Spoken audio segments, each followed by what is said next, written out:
tardes, ya lunes de live, lunes de consulta virtual aquí con el doctor Mesa. ¿Cómo está, doctor? Muy buenas tardes. Muy bien, muchísimas gracias, un lunes más, aquí estamos. Exactamente, qué bueno. Y pues bueno, el día de hoy vamos a hablar de un tema que nos están pidiendo mucho, más bien nos han estado pidiendo demasiado en los lives anteriores. Nada más vamos a esperar a que se conecten un poco más de gente en Instagram, en TikTok y en Facebook, para que podamos iniciar con este tema. Es un tema en el cual ya se había platicado en lives anteriores, ¿verdad? Para sí. que vayamos dando una pequeña intro aquí a nuestros... Sí, habíamos hablado un poco acerca de la neuropatía diabética como parte de las polineuropatías, siendo la causa más común de neuropatía en nuestro México, ¿verdad? Por la incidencia de obesidad y de diabetes mellitus. Igual influye mucho más bien el hábito alimenticio que tiene el país, ¿no? Desafortunadamente, sí. Desde chicos a grandes estamos acostumbrados a una cultura de alimentación demasiado escasa, ¿no? Por así mencionarlo. Sí. Abundante en cantidad, escasa en nutrición. Efectivamente. Que está muy fácil decirlo, ¿verdad? Pero es bien difícil hacerlo. Entonces, es un tema muy difícil para todos nosotros como mexicanos. Sí, uno se tiene que coser casi la boca chucherías porque... Es que están tan ricas, eso te hace mucho daño, ¿verdad? Efectivamente, doctor. Pues bueno, el día de hoy, como lo mencionamos anteriormente, vamos a hablar de neuropatía diabética, ¿de acuerdo? Podemos iniciar, doctor Alfonso, en este caso, pues mencionando qué es la neuropatía diabética. Es un concepto que se divide en dos palabras. ¿Nos puede explicar un poco básicamente el tema? Claro, sí, como dices, son un concepto de dos palabras. Neuropatía, por un lado, es una patía, que es enfermedad o afección, neuro al nervio periférico. Neuropatía, entonces, es una afección al nervio periférico causada por la diabetes mellitus en descontrol. Pero ¿por qué pasa esto? ¿Qué pasa? ¿Qué es? Miren, cuando nosotros tenemos un paciente con diabetes mellitus tipo 2, nos dicen, ¿qué es la diabetes? ¿Por qué pasa? Muy bien, todos dicen, es que te subió el azúcar, es que la tienes alta. Esa es una consecuencia, pero no es así. Miren, cuando nosotros nacemos y ingerimos leche materna, ¿sí? Nosotros ingerimos carbohidratos en esa forma. Entonces, nuestro cuerpo tiene que meter esos carbohidratos a todas nuestras células. ¿Por qué? Porque mis células de todo mi cuerpo van a funcionar con carbohidratos, glucosa. Y cada vez que nosotros queremos hacer un movimiento, por ejemplo, las manos están gastando glucosa. ¿Qué pasa? Esta glucosa que nosotros ingerimos, el azúcar, ¿sí? Para llegar a las células necesita una llave que le abra, que se meta la glucosa a las células y luego le cierre. ¿Por qué? Porque por cada molécula de glucosa que se va metiendo a las células, para que las células empiecen a trabajar, se mete una de agua, siempre. Glucosa, agua, glucosa, agua, glucosa, agua. Si no tuviéramos una cerradura para impedir el paso de mucha glucosa, ¿sí? Tuviéramos nosotros el que se metiera glucosa, agua, glucosa, agua, glucosa, agua, y las células, ¡pum!, explotarían. Entonces, eso de explotar es un dicho, un decir, por así comentarlo, pero las células estarían tan llenas de glucosa y de agua que empezarían a deformarse y alterarse. Entonces, nuestro cuerpo sabiamente dice, bueno, voy a ponerles un paso por el cual regular la cantidad de glucosa que se mete. Es la insulina. La insulina es una llave, le abre, se mete tantita glucosa, tantita agua y le cierra. ¿Para qué? Para que las células estén manteniendo la cantidad de agua adecuada, pero ya tengan glucosa dentro de sí.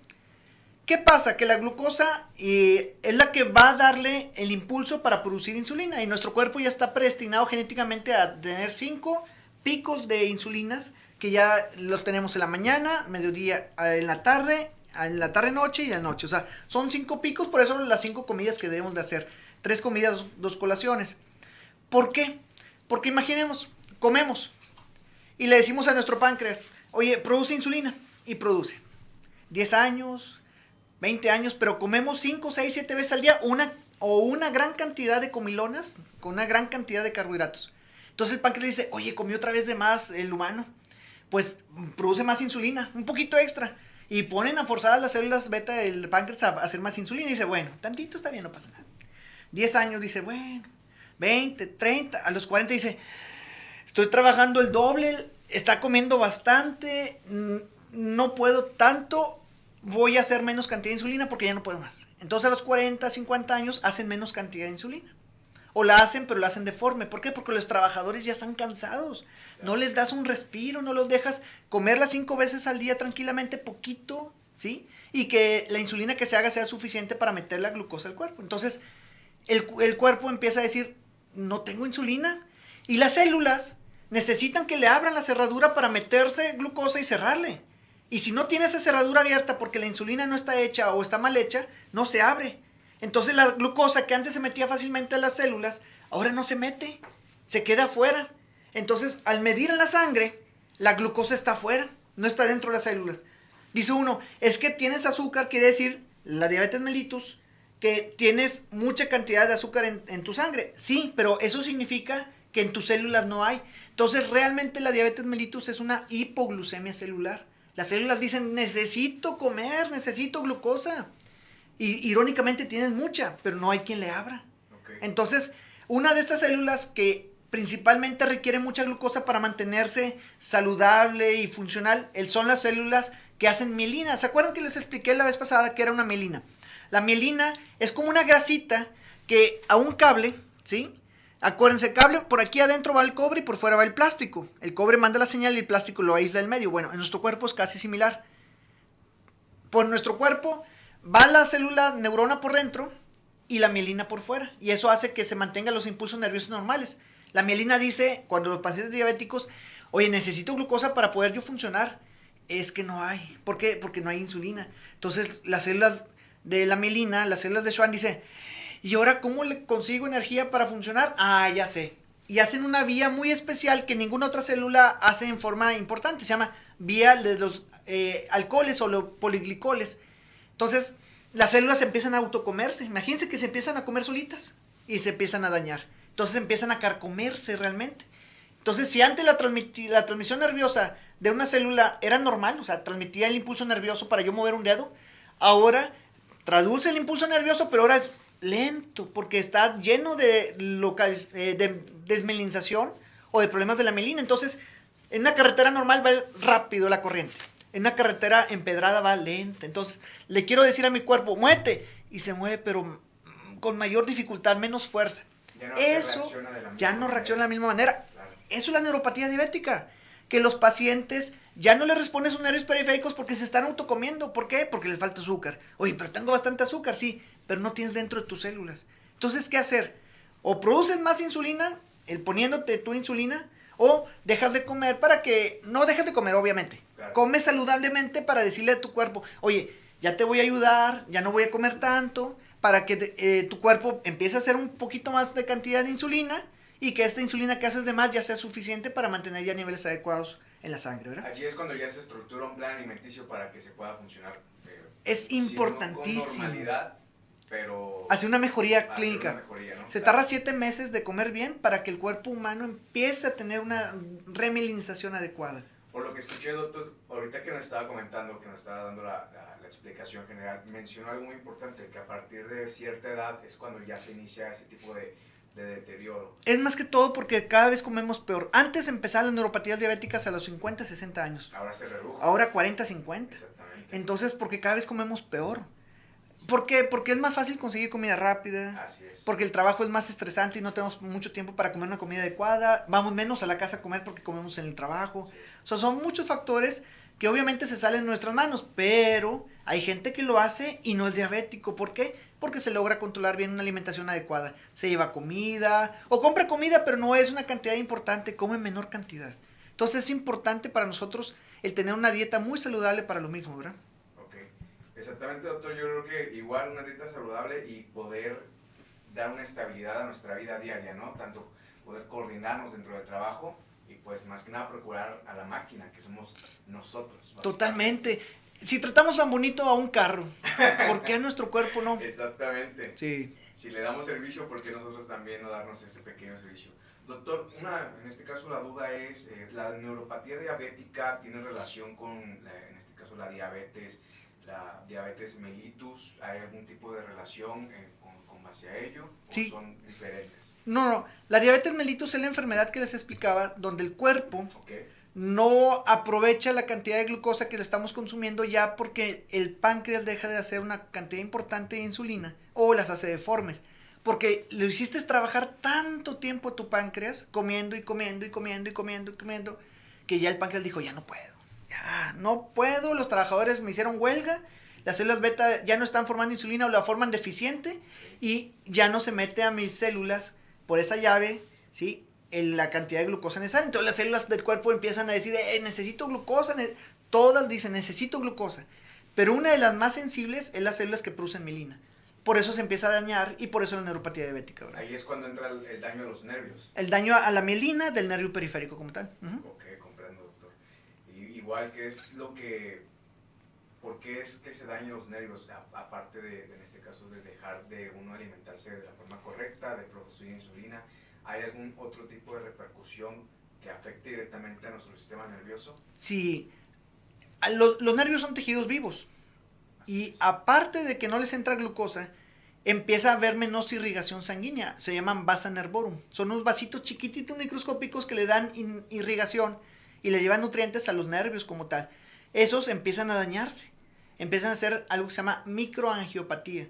Entonces, ese daño en micro, pequeños, angio, vasos sanguíneos, patía, enfermedad de los vasos sanguíneos pequeñitos, se empiezan a dañar esos nervios porque no les llega una cantidad de nutrientes necesaria. Si ya no les llegaba glucosa adecuada y ahora le llegan menos otros nutrientes, no hombre, pues terminan de dañar el nervio periférico al final de cuentas, entonces empieza a despellejar. Todos los pacientes con neuropatía diabética empiezan a tener datos iniciales como tal, ¿verdad? Y que ya sabemos cuáles son nuestros datos iniciales y lo que tenemos que encontrar en la clínica de pacientes con diabetes dentro de la neurología como tal, ¿verdad? Ahí es cuando ya hay en este tipo de patología, el diagnóstico inicial, ¿cuál sería para un paciente que quizá no ha manifestado algún tipo de... Sí, cuando el paciente ya llega a la consulta, ya llega muy dañado. Doctor, ya tengo dolores horribles, ya no puedo caminar bien porque mis piernas no me responden. Empiezo a tener piquetes en las manos y los pies, se me empiezan a dormir las manos y los pies en forma de guante y calcetín. O sea, como nos ponemos unos guantes de la muñeca hacia adelante y el calcetín del tobillo hacia abajo. Pero nosotros podemos desde mucho tiempo antes saber en la consulta si un paciente tiene ya neuropatía diabética. La primera manifestación es una alteración al momento de que nosotros checamos uno de los tipos de sensibilidad que hay, que es la sensibilidad de vibración. La vibración en los tobillos es lo primero que se empieza a perder en los pacientes. ¿Y cómo hacemos esto? Con este aparatito. Es un diapasón. Con el diapasón nosotros le pegamos y aunque ustedes no lo vean, aquí se siente, hay como un pequeño sonidito. Bueno, ese sonido es que está vibrando. Y yo lo pongo en una saliente ósea, como en este caso mi muñeca, pero lo pongo primero en el tobillo. Y al ponerle el tobillo al paciente le decimos, ¿qué sientes? Cerrando los ojos el paciente, obviamente. Dice, como que vibra. Ah, es que está normal. Okay. Del otro lado, ¿qué siente? Nada, doctor. Otra vez, 3 pruebas en el mismo lugar. ¿Qué siente? Nada. Tenemos que hacer falsos negativos. Okay. Porque al parecer los pacientes, por fingir que no tienen nada, sí, claro, porque tienen miedo, obviamente dicen, sí, siento algo. Siento todo. Sí, pero le dices, ¿qué siente? Sí, siento que vibra. Obviamente no, ¿verdad? Entonces tenemos que hacer cuándo sí, cuándo no, para saber que el paciente realmente no siente. Entonces, 3 veces que lo ponemos y dice el paciente, no siento nada, ese es el dato inicial de neuropatía diabética. Y desde ahí podemos evitar que el paciente a largo plazo con diabetes tenga problemas para caídas, problemas de dolor en las piernas, que no siento las piernas o las manos, empezó a hablar un poco mal, a no pasar bien los alimentos, a inclusive tener palpitaciones en el corazón por una disautonomía diabética. O sea, podemos tener repercusiones a larga, graves, si no hacemos un control que podemos desde 5 o 6 años antes evitarlo, haciendo una consulta. Todo paciente diabético con mal control o paciente diabético con buen control después de los 5 años del diagnóstico de diabetes, ver que no tenga neuropatía diabética como tal, ¿verdad?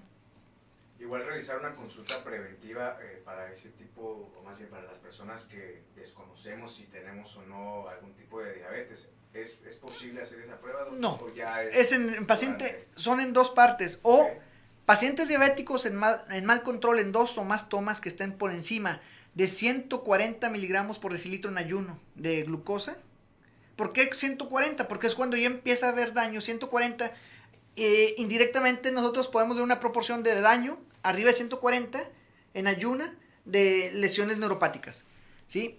180 ya con una enfermedad renal, 192 con enfermedad retinopática, o sea, en ojitos. Entonces ya más o menos sabemos a qué nivel ya empieza a ver el daño. Y de los principales e iniciales daños es la neuropatía diabética como tal. Es muy sensible las células que producen mielina, que no tengan glucosa y que se empiecen a dañarse como tal. Entonces, todo paciente diabético que tengan 5 años o más de tener diabetes mellitus y que sientan que su cuerpo está bien controlado y que no tiene nada, como quiera hay que checarlo. O todo paciente diabético en mal control con 2 tomas o más de 140 miligramos por decilitro, hay que acudir al médico para que le digan si tiene o no datos iniciales de neuropatía diabética, ¿verdad? ¿Por qué? Porque hay medicamento que ya salió específicamente para neuropatía diabética. ¿Cuál es ese medicamento? Es el ácido tioctásico. Cuando uno empieza a dañarse por neuropatía diabética, acuérdense, les digo que esas células empiezan a comerse solitas. ¿Por qué? Porque necesitan energía y al comerse solas empiezan a formar más energía. Pero las células específicamente de Schwann, que son las que hacen mielina, hacen otra vía secundaria, hacen como entran en una periodo de emergencia. Okay. Y hacen una vía especial que nada más ellas hacen. Hacen otras células, pero esas son las principales, se llaman vía de los poliglicoles. Es una vía de alcohol. Forman alcohol para comer alcohol literalmente ellas y hacer energía. Lo malo es que ese alcohol se convierte en formaldehído y se hacen daño. Bueno, el darle ese medicamento, el ácido tioctásico, lo que hace es inhibir esa vía y que no se dañe más a largo plazo las células de Schwann. Entonces, mejoramos la alteración que hay en pacientes diabéticos con inhibición de la vía de los poliglicoles. ¿Okay? Okay, doctor. Con ese tipo de tratamientos se puede estar tratando, valga la redundancia, la enfermedad. Sí. ¿Se puede prevenir? Es decir, Sí. yo, paciente con una tipo de diabetes diagnosticada, ¿puedo yo prevenir que influya dentro de una neuropatía diabética como tal? Todo paciente que está con hemoglobinas glicosiladas. ¿Qué es la hemoglobina glicosilada? Antes, los pacientes con diabetes mellitus, obviamente no todos, pero algunos de ellos, durante 29 días comían lo que sea. Hacían su vida lo que sea. ¿Por qué? Porque se querían autoengañar. Y un día antes de hacer el estudio de la glucosa en el dedo capilar, no comía nada. Y les hacían el estudio y 92. Decía, doctor, tengo 92 y estoy bien malo. ¿Por qué? Pues porque no sabíamos nosotros si había comido bien o mal. Y el paciente decía, no, yo estoy muy bien. Como muy bien, mire, usted me está notando, 92. Ahora no. Ahora tenemos un estudio que se llama hemoglobina glicosilada. Y con ese es un promedio los 3 últimos meses de cómo está su azúcar, porque es la cantidad en promedio que se le pega de glucosa a los eritrocitos, de las células rojas. Okay. Vive 90 días, por eso son los 3 últimos meses. Y está en un porcentaje. Normalmente debe ser menor de 5.7, aunque en diabéticos menor de 6.5. Si están más de 6.5 es que están descontrolados. Cuando están arriba de 8.1, ya es muy probable que ya tengan retinopatía diabética. Entonces, ya correlacionamos la cantidad de hemoglobina glicosilada con alteraciones de daños, ya sea en ojitos, en células de Schwann como tal, en la neuropatía diabética, problemas en el riñón, problemas en el cerebrito, en el corazón, en pacientes con diabetes mellitus, en mal control. Entonces, ya sabemos cómo nosotros les tomamos el estudio y decimos, ¿sabes qué? ¿Sabe qué? Al paciente, usted tiene hemoglobina glicosilada de 8.3. El riesgo de que tenga una neuropatía diabética es altísimo, voy a explorarlo y checarlo y si clínicamente lo tiene, tengo que iniciar el medicamento. Doctor, es que me siento muy bien, no siento nada de malo. Digo, no. Pero si no lo controlamos ahorita, a largo plazo empieza a tener pérdida de sensibilidad en la parte de las plantas de los pies. Y si pica un clavo, nos va a sentir. ¿Y qué significa eso? Que se va a hacer un mal plantar y que cuando se dé cuenta y esta lesión que tengo, esta úlcera, y terminan en quitarle el pie en algunas ocasiones, ¿verdad? Sí, porque la lesión afecta de diferente manera, ¿no? Sí, no quiere decir que a todos los pacientes por una pequeña lesión les van a hacer una amputación del miembro, obviamente no. Pero si no se siguen controlando y se siguen engañando a los propios pacientes, van a largo plazo a decir, ¿pero por qué me pasó esto? Pues porque es una serie de efecto dominó donde podríamos desde un inicio el controlar muy bien al paciente como tal, ¿verdad? Efectivamente, doctor, y ahorita que estamos hablando específicamente de la neuropatía diabética, me gustaría más bien que me pudiera platicar, comentar algún caso en el cual, o algún ejemplo de un paciente que llegue a un tratamiento inicial, que ya esté notando quizá algún tipo de alteración que afecte directamente a sus funciones nerviosas. Entonces, ¿cómo sería un procedimiento tradicional? Me acuerdo mucho un paciente que me llegó de Pachuca, me trajo el hijo que vive aquí en Monterrey a sus 2 papás, el papá era el que estaba afectado, no podía caminar. Al momento decía él que las piernas, al momento de querer caminar no lo puedo hacer correctamente. Al momento de la exploración física, noto que no hay reflejos. Uno de los datos, como habíamos comentado anteriormente, de sospechar que es una polineuropatía es que al momento de hacer los reflejos están ausentes. Que los reflejos se hacen con un martillo de reflejos. Entonces, hago un reflejo y el paciente normalmente debe de tener reflejo. Claro. Cuando no tengo reflejos, por más que lo muevo, no hay reflejos. Entonces, esto es un dato junto con otros de que tengan una alteración en el nervio periférico. Les pregunto, ¿qué siente en sus manos? Dice, doctor, es que siento dormidas mis manos, mis pies. Ok, le hago estudio de sensibilidad con este rodete de sensibilidad y paso y le digo, ¿qué siente aquí? ¿Siente igual aquí que aquí? No sentí lo que me hizo lo último. ¿Siente esto? Sí. ¿Siente esto? Más o menos. ¿Siente esto? No. Entonces, ahí noto que trae datos de una alteración del nervio periférico. Y digo, ¿sabes qué? ¿Sabe qué? Usted tiene datos de una polineuropatía. ¿Qué enfermedades tiene usted? Ya me había dicho previamente diabetes, pero quería abordar el tema. Me dice, pues soy diabético, pero me controlo muy bien, doctor. Luego sale el... Yo estoy bien controlado. ¿Cuál es su última hemoglobina glicosilada? ¿Qué es eso? Ahí es donde entra el examen, exactamente. Sí, me dicen, ¿qué es eso? Cuando me preguntan qué es una hemoglobina glicosilada a un paciente diabético, sí, es que muy difícilmente tiene un buen control porque no sabemos realmente quién lo está controlando, por qué no lo están controlando correctamente. Me pregunta eso y le digo, bueno, ¿cómo salió su azúcar? Azúcar es entre comillas porque no es, realmente es la glucosa. Digamos que es el término coloquial, sí. ¿no? Entonces, ¿cómo salió en sus últimos niveles de la glucosa? Me dice, salí en 88, doctor. Le dije, ¿y cómo se lo hizo? Dice, no, doctor, la esposa lo bueno es que me dijo, ¿verdad? Y hace trampa, un día antes no come nada, y es lo que hacen muchos pacientes. Okay. Digo, ¿sabe qué? Trae una polineuropatía, todo pareciera ser que es por diabetes mellitus, pero vamos a hacerle otros estudios de diferenciales. Dentro de esto le pedí una hemoglobina glicosilada, me fui para atrás cuando vi el resultado 11.2, pocas veces veo tan altos. O sea, ¿sí? Tenía muy alto. No, altísimo, un promedio de 314 en glucosa en ayuno, o sea, altísimo, con riesgo de complicaciones graves por neuropatía, por diabetes, como cetoacidosis diabética. Entonces, dije, no, es una polineuropatía diabética, ¿verdad? Le iniciamos tratamientos, traía ya mucho dolor neuropático. Le inicié tratamiento con medicamentos para el dolor, medicamentos antidiuréticos y el ácido trioctásico. Y lo fui llevando de la mano al paciente. Le dije, esto va a ser lento. No voy a esperar un cambio, ni tampoco es magia. Realmente esto es muy lento. Debe ser un cambio de estilo de vida usted porque somos mexicanos. Muchos de nosotros somos chaparritos. Entonces él medía 1.64 y pesaba 89 kilos. Realmente le dije, tiene que controlar su peso. Claro. Eso secundariamente va a hacer que controle su glucosa y todos los beneficios que va a hacer una dieta. Pero una pregunta importante aquí, y es bueno, o sea, la relación médico-paciente.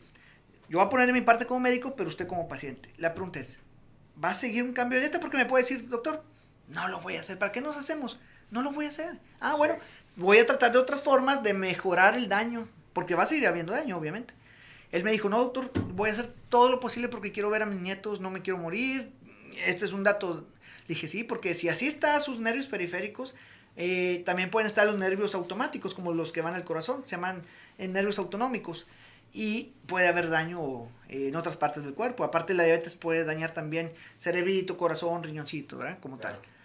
Ya lo mandé a cada una de las especialidades para que me diera cómo están en otras partes. Aunque lo exploré, yo quería que me lo dieran entre todos. Al oftalmólogo para ver si no hay retinopatía diabética, que sí tenía retinopatía diabética, grado 2. Lo mandé con el nefrólogo y ya tenía microalbuminuria, o sea, ya estaba con una poquita de proteínas ahí en la pipí. No había datos cardíacos ni tampoco había datos cerebrales en arterias cerebrales mayores, en el ecodoppler carotídeo normal. Dije, bueno, principalmente neuropatía diabética, y ya cada quien se encargó, el oftalmólogo y el nefrólogo de cada uno de los casos. Okay. Entonces esto, como lo ven, multidisciplinario, ¿verdad? Pues llevamos de la mano al paciente, lo llevamos de la mano, y a los 5 meses, el que previamente se caía cada rato, tenía golpes en el cuerpo, no, ya caminaba normal, ya sin dolor. Pero él hizo cambios en su vida, bajó una cantidad importante de peso. Ya no se quería ir a vivir a Pachuca porque decía, no, me siento aquí a gusto en Monterrey. Aunque hace mucho calor, porque estaba horrible el calor. Aunque no haya agua, porque no había agua en ese momento. Dice, me gusta que no me habían explicado esto, como, ¿por qué me pasaba? Porque yo no sabía. Sí. Yo nada más decía, pues, ¿cómo? Y el azúcar me sube, pero ¿por qué me daña? Ya yo al saber, ya entiendo que, aunque no es veneno la comida, sí en gran cantidad es muy mala para mí. Entonces, me modero. Como muchas veces al día, poca cantidad, y ya va bajando el peso del paciente, ¿verdad? Claro, con ayuda de una nutróloga clínica, en este caso. ¿Okay? Sí, porque es compromiso tanto usted como el médico. Como el paciente, sí. Exactamente, y pues por parte del paciente de igual manera. Sí. Por ello la intención de estas pláticas, porque al fin y al cabo es llevar todo este tipo de información y este tipo de casos como el que nos acaba de platicar hace un momento, para que la gente pueda entrar en conciencia, ¿no? Y pueda ver que existe algún tipo de tratamiento siempre y cuando pues uno ponga de su parte el compromiso. Sí, le tienen miedo a la consulta. Piensan que venir al neurólogo que es muy grave. No, no. En otras partes del mundo tuve la oportunidad de ver muchos pacientes allá en Francia, en Estados Unidos, y no, es distinto. Ellos son muy preventivos, los europeos, los americanos no tanto, ¿verdad? Los norteamericanos, pero sí los europeos son muy preventivos, porque ellos van desde mucho antes, por eso viven más años, ¿verdad?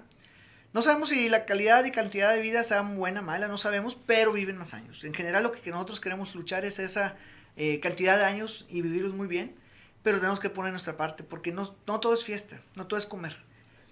Es bien bonito decirlo nuevamente, es bien padre y bien fácil decirlo, ¿verdad? Porque el hacerlo es difícil, pero lo podemos lograr y irnos de la mano el médico y paciente, porque aquí somos los dos, el médico y el paciente. Exactamente, como usted lo dice, incentivar a tener una cultura de prevención. Sí. Y yo lo hago con la familia y se nota raro, ¿eh? Decirle a mi mamá y a mi papá que son diabéticos y que gracias a Dios, a ellos, en buen control, sí ha sido muy difícil. Porque es un cambio cultural donde tú eres el malo y que después de que ven los resultados dicen, qué bueno que lo hicimos, pero al final de cuentas el azúcar es una droga, ¿verdad? Estimula la misma zona que la cocaína en PET, en estudios PET cerebrales, y pues hace al final una droga legal, pero nos endroga el comer cosas azucaradas, ¿verdad? Así es. Y otra cosa, es importantísimo aquí, el azúcar no siempre sabe dulce, la glucosa no siempre es dulce. 1 kilo de azúcar y 1 kilo de arroz descascarillado, o sea, el arroz blanco, es casi similar en nuestro cuerpo, ¿sí? Entonces no toda la glucosa es azúcar, no toda la glucosa es dulce, es también salada. Entonces nos hace mucho daño. ¿Cuánto deberíamos de comer de arroz? Han ido a las bodas, ¿verdad? Que ponen tantito arroz y dicen, no, hombre, esto no me cabe ni una muela. Bueno, esa es la porción que debes de comer de arroz. ¿Quién en su casa come eso? No, hombre, le aventas 2, 3 cucharadas. Oye, te comían rico el arroz, mamá. ¿Vamos? ¿Otra cucharada, mijo? Sí, otra cucharada. ¿Y qué es eso? Muchos carbohidratos que no los necesitábamos, pero que está bien rico. Entonces, eso es lo que tenemos que moderarnos. Mamá, otra cucharada, pero a la comida. Ahorita ya es el desayuno, quiero comer, o en la comida, a la cena, comer menos cantidad. Es difícil, pero podemos lograrlo, ¿verdad? Y evitar también, pues, algún tipo de recaída, ¿no? Y en el caso de que ya tengamos... 30% de los pacientes con neuropatía diabética no vuelven a recaer, 70% vuelven a recaer en algún momento en su vida. Un gran margen. Sí. Considerado. Doctor, ¿cuál sería el peor escenario en este caso por este tipo de patología? Cuando hay neuropatía diabética como tal, el mal plantar, o sea, que tú no sientas cuando te claves algo porque la sensibilidad se altera, ¿sí? No solamente el dolor. Quiero explicarles ahí un paréntesis. Bueno, primero que toda la pregunta, ¿cuál es el peor escenario? El que tengas una alteración de la sensibilidad en extremidades superiores e inferiores, principalmente inferiores, porque todo paciente diabético que tenga ya neuropatía se debe checar las plantas de los pies todos los días, porque el dolor es algo que tenemos para saber qué nos pasa en nuestro cuerpo sin verlo. Por ejemplo, voy caminando y me piso con una piedra. Es un daño. No me duele porque yo piso la piedra. Me duele porque el cerebro lo interpreta como que me estoy haciendo daño a mi piel y que se puede haber lesionado, me tengo que fijar. Entonces es un reflejo para yo, no me hice daño, qué bueno. El paciente con diabetes mellitus mal controlado y con neuropatía diabética pisa, no siente y sigue caminando aún si tuvo una herida. Y esa herida a lo mejor se puede infectar. Tenemos calzado que nos va a dar humedad, bacterias, suciedad, y que en la tarde noche no nos fijemos, no me duele, no siento nada. Día tras día, tras día, tras día, llega un momento en que huele mal. Claro. Y te vas viendo los pies, ¿qué es esto? Una úlcera, O sea, una úlcera infectada. Se puede, un paciente que no tenga sensibilidad en este caso planta de pies o planta de manos, no se da cuenta de la herida hasta que ya... A veces cuando huele ya mal. De verdad. O sea, No, puede llegar ven el dedo ya negro porque no se los ven. ¿Quién de aquí se ve los pies todos los días? Sinceramente yo, o sea, yo no, de forma personal. No, difícilmente, no, o sea, sí. Te bañas, te los secas y ahí los ves, pero no es algo que estés viendo ahí, voy a ver entre los dedos, es a ver difícil. Qué pisé, ¿no? Sí. Exactamente. Pero tu cuerpo te dice sabiamente con dolor que Sí, está o claro. no dañado, ¿verdad?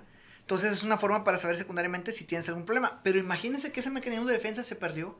Entonces es por eso el daño que está. Y aquí el paréntesis que quería es esto. ¿Cómo es el dolor? ¿Por qué me duele en una neuropatía diabética? Porque los pacientes llegan y dicen, aparte de que no sienten, sí empiezan en las manos, nada más les roza la ropa y un dolor horrible, que es un dolor neuropático por neuropatía diabética. Miren, toda la sensibilidad en la mitad de mi cuerpo va a una zona del cerebro que se llama tálamo. Toda. Todo tipo de sensibilidad va al tálamo. Y le dice a nuestro cerebro qué debe sentir y qué no. Porque yo tengo ropa, pero mi cerebro ya no siente que tiene ropa porque el tálamo dice, ay, es pura alteración de que tiene ropa. Ya, ni para qué le pongo gorra a mi cerebro, no siento nada de que tenga ropa. Si yo me toco, pues lo siento, ¿verdad? Ok. Y si nosotros le pudiéramos poner un micrófono al tálamo de mi dedo, por ejemplo, la representación de mi dedo aquí en el tálamo se siente como si fueran impulsos. Si yo estoy con la presión atmosférica, son 5 impulsos por segundo en promedio. Entonces, si le ponen un micrófono, ¿qué siente mi dedo? Se escucharía 5 veces por segundo. Entonces, dice mi cerebro, lo interpreta como, es presión atmosférica. Es más, ya ni lo sientas. ¿Ok? Si por otro lado yo me toco mi dedo, la sensibilidad de tacto va por fibras muy gruesas. Entre más gruesas las fibras, más rápida la transmisión. Entonces escucharía y luego o sea, una aceleración. Esa aceleración el tálamo lo interpreta como te están tocando, y lo interpreta como tocar en esta zona de nuestro cuerpo. ¿Qué pasa si yo me pellizco? Si yo me pellizco va por fibras amielínicas, o sea, fibras que no tienen mielina, y es muy lenta la transmisión. Sería, me pellizco y muy lento. Me dejo de pellizcar,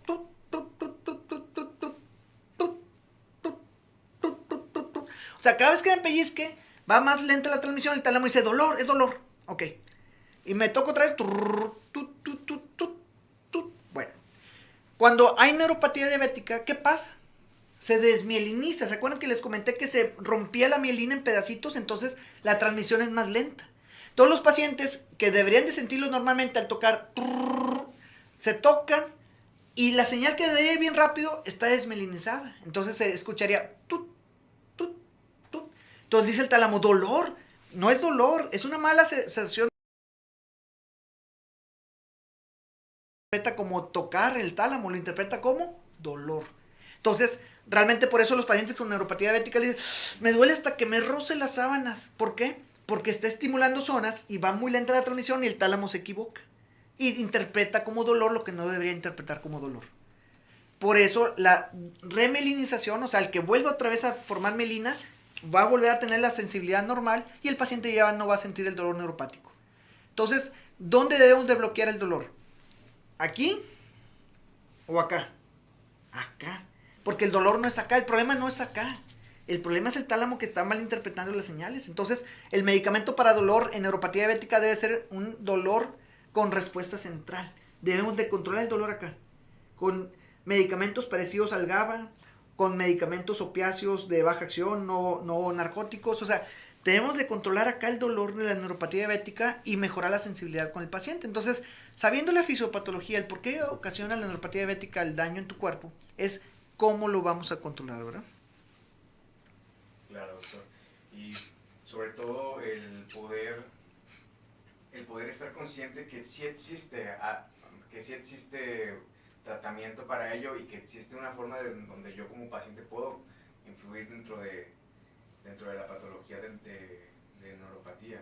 De igual manera, estamos ahorita en Facebook, doctor, si me permite hacer un paréntesis para contestar algún tipo de preguntas que me están haciendo. Pregunta Sonia Carmona. Dice, la mielitis transversa causa que la planta de mis pies arda y tenga mucho hormigueo. Estoy afectada de la cintura hasta la planta de los pies. Hay días que no puedo caminar bien. ¿Hay algo que pueda recomendar? Sí, cuando es por mielitis transversa, o sea, no es por neuropatía, sino por mielitis, el daño es en la médula. Entonces tenemos que controlar la sensibilidad alterada con medicamentos que vayan a unas, se llaman interneuronas medulares. Hay análogos del GABA o gabapentina, pregabalina en dosis inclusive altas. Podemos mejorar.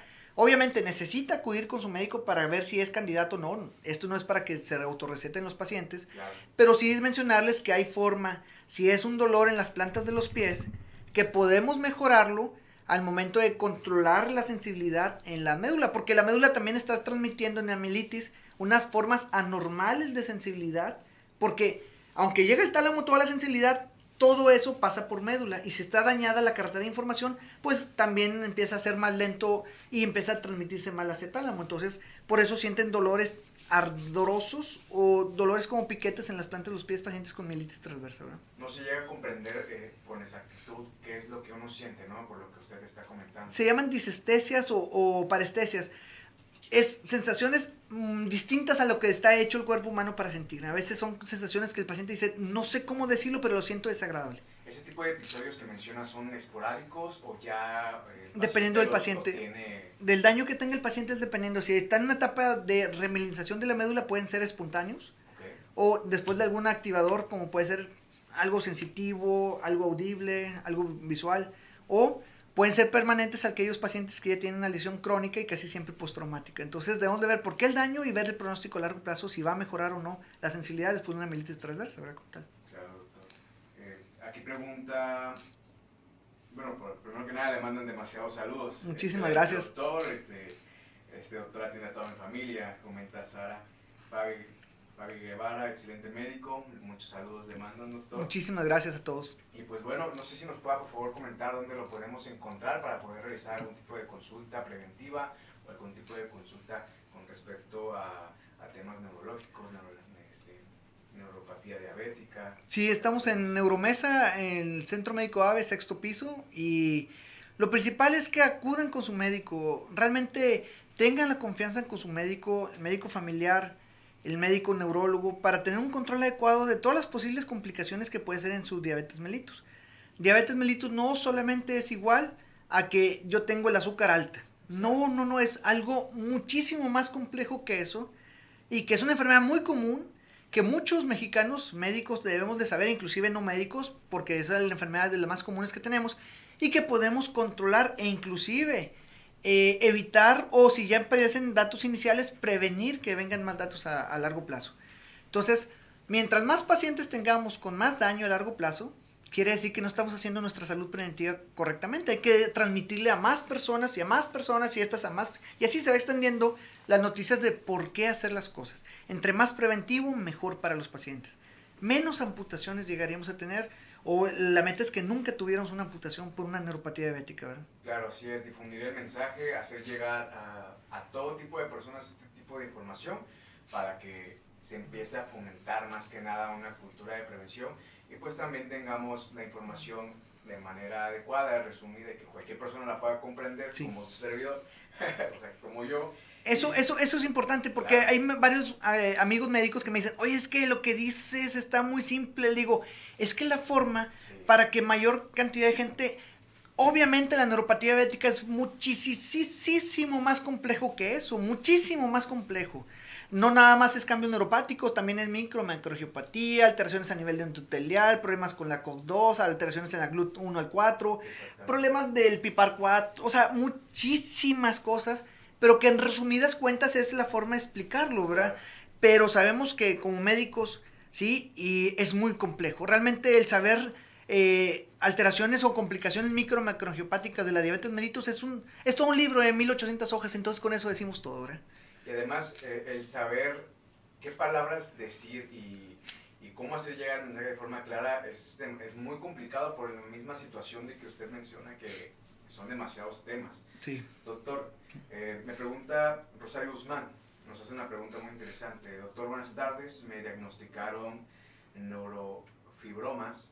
¿Usted me podría tratar? Bueno, neurofibromatosis, neurofibromas, si son aislados, tenemos que ver si están ligados o no a una enfermedad que se llama neurofibromatosis, que es una enfermedad genética y que puede estar relacionada con algunos tipos de tumores benignos en su mayoría, que son los neurofibromas más otros, o que pueden inclusive tener algún tipo de alteraciones que pueden complicarse a largo plazo.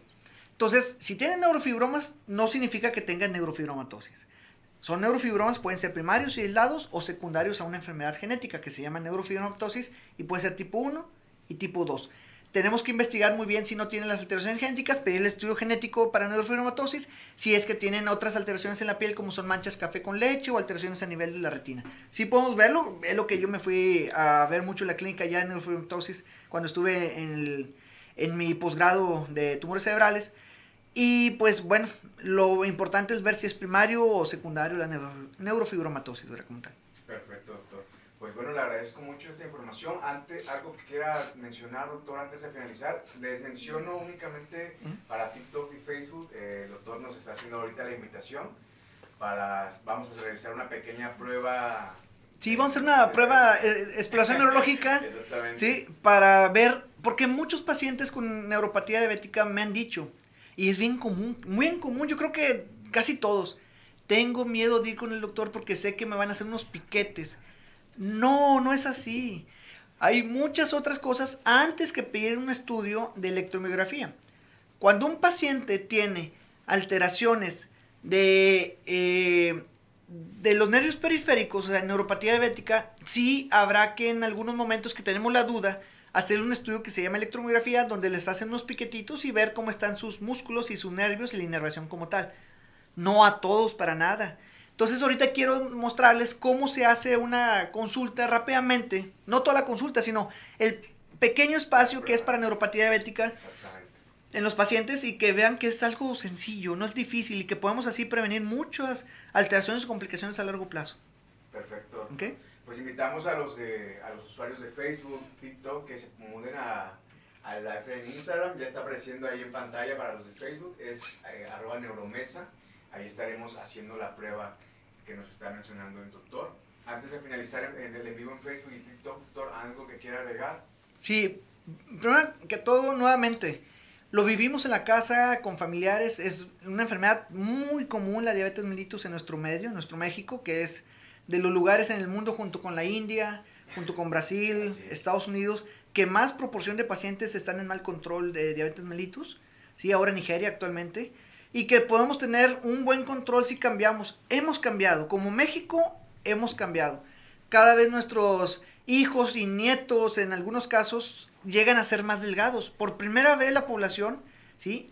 En algunos estados del país, llega a ser un poquito menos obesa que la población anterior o generación anterior. Probablemente la pandemia también tuvo que ver en esto, pero por poquito, pero aún así seguimos siendo el país más obeso en el mundo junto con Estados Unidos, ¿verdad? Entonces, tener mucho cuidado en el control de la alimentación. Tenemos abundancia de alimentos en México, o sea, realmente ahora que decimos que no tenemos que comer, no, hombre, al revés, tenemos de más que comer, aunque no con calidad, ¿verdad? Tenemos que comer con una calidad adecuada. Insisto nuevamente, y parece ya que es un chiste, pero sí, no, es bien fácil decirlo. Lo lees y lo dices. Es bien difícil hacerlo, pero lo podemos lograr. Sí, claro, entre hacer todos. Conciencia sobre estos temas, doctor. Como usted lo menciona. Totalmente. Entonces, les agradeceríamos mucho si nos pueden apoyar difundiendo este mensaje, más que nada, que llegue a más personas, que estén conscientes. Hay que fomentar la cultura de prevención y sobre todo la de la buena alimentación. Totalmente. Procurarnos a nosotros mismos. Antes de finalizar, nada más el invitarlos para el próximo lunes a las 3 de la tarde ver el siguiente tema, que son movimientos anormales. Vamos a hablar de movimientos anormales. Me pidieron mucho hablar de esto porque nos llegó una paciente y que me dijo, doctor, hable de este tema porque había tenido como 2 años y medio que había acudido con diferentes lugares o instancias y tenía un movimiento tipo reptante. Reptante parece un reptil o una víbora porque se movía su mano de esta forma, ¿sí? Entonces, y se le ponía dura la mano y luego empezó con el pie. Entonces, con el comentarles estos movimientos que nosotros llamamos corea, porque corea parece que estaba bailando la persona, y que nosotros podemos establecer el diagnóstico con esta paciente y junto con esta paciente los demás pacientes. Increíblemente esta corea es una complicación de algo que ella no sabía, una diabetes mellitus en descontrol. Ella fue por diabetes que tuvo una corea, ¿sí? Y que se llaman corea postdiabéticas o diabetes en mal control. Pero así hay muchos otros movimientos anormales, entonces vamos a hablar de los movimientos anormales, definir cada uno de ellos cómo son para decirles un nombre en específico y de ahí basarnos para una patología. Entonces, próximo lunes tratemos de reducir todos los movimientos anormales en 30 minutos, pero hablaríamos de este tema aquí sí, abarcar la consulta virtual. La información más importante en menor tiempo y pues bueno, igual yo creo que esperemos que hagamos una segunda parte de neuropatía diabética, igual podemos hablar de diferentes temas a su consideración, doctor, igual por lo que veo y la interacción que estamos teniendo con respecto a este tema, ha sido muy alta, sinceramente. Entonces, pues esperamos una segunda parte, doctor. ¿Qué le Totalmente, parece? sí, no, podemos hablar de medicamentos, podemos hablar de Perfecto. tratamientos para analgésicos, de muchísimos temas. Sin embargo, ya me pidieron muchos pacientes hablar de trastornos del movimiento, por eso quisiera hablarlos la próxima ocasión, ¿verdad? Nos vemos entonces el siguiente lunes. Nos vemos entonces el siguiente Y, lunes a las 3 de la tarde. Ahorita yo los estoy invitando a que se muden directamente al Instagram del doctor Neuromesa para que nos puedan acompañar a hacer esta pequeña prueba y a ver cómo sale. Esperemos que sí, vamos Esperemos entonces todo salga bien.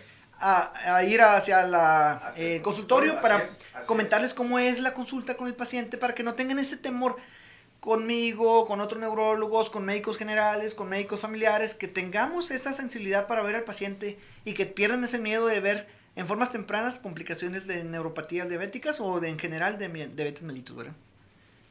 Así es, doctor. Muy bien. Bueno, invitamos a todos los que nos están viendo por Instagram, a través de Facebook, a través de TikTok, que se vayan todos directamente a Instagram para que puedan acompañarnos a ver esta prueba.